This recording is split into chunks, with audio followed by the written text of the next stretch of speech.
ஒரு பசுமையான கிராமத்துல சின்னான ஒரு பையன் வாழ்ந்து வந்தான்.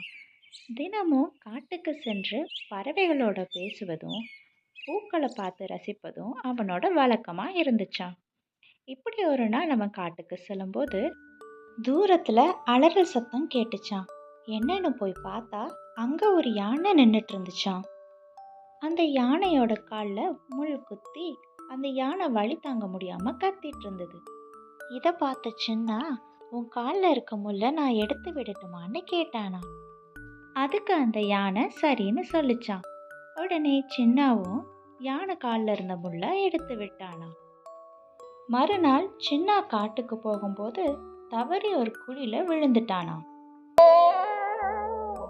சின்னாவோட சத்தத்தை கேட்ட யானை அவனை காப்பாத்த ஓடி வந்துதான்.